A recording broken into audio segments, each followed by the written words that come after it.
Hello bachcho, let's see this question. The question says a person sunbathing on a warm day is lying horizontally on the deck of a boat.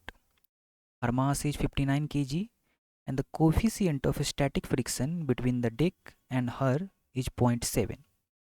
Assume that the person is moving horizontally and that the static frictional force is the only force acting on her in this direction. What is the magnitude of the static frictional force when the boat moves with a constant velocity of positive 8 metre पर second? तो question हमें friction का है, तो जो हमारा की concept इस क्वेश्चन को सॉल्व करने में जो हम यूज करने वाले हैं, जो हमारा की कंसेप्ट इन्वॉल्व होगा इस क्वेश्चन को सॉल्व करने में, वो हमारा होगा स्टैटिक फ्रिक्शन का। स्टैटिक फ्रिक्शन का। तो चलिए इस क्वेश्चन को हम सॉल्व करते हैं। तो क्वेश्चन में हमें कहा गया है कि एक बोट है उसके डेक पर आदमी, एक औरत, एक लेडी सनबेदिंग कर रही है, हॉरिजॉन्टली लाई कर रही है। फिर हमें कहा गया है कि बोट 8 मीटर पर सेकेंड की कांस्टेंट स्पीड से मूव कर रहा है। तो और हमें कहा गया है कि आदमी, जो हमारा जो पर्सन है, जो लेडी है, उसका भी हॉरिजॉन्टल मोशन हो रहा है।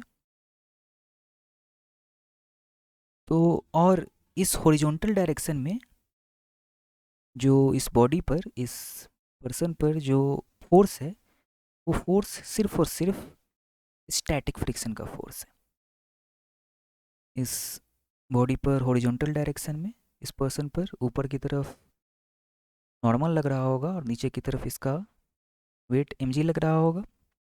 अब हमें कहा गया है कि जो वेलोसिटी है वो, अब बोट आगे की तरफ जा रही है तो पर्सन पीछे की तरफ जा रहा होगा, और ये जो वेलोसिटी होगा वो 8 मीटर पर सेकेंड होगा, और ये कांस्टेंट वेलोसिटी है।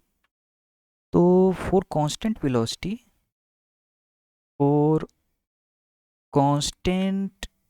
वेलोसिटी, जो कि वेलोसिटी कांस्टेंट है,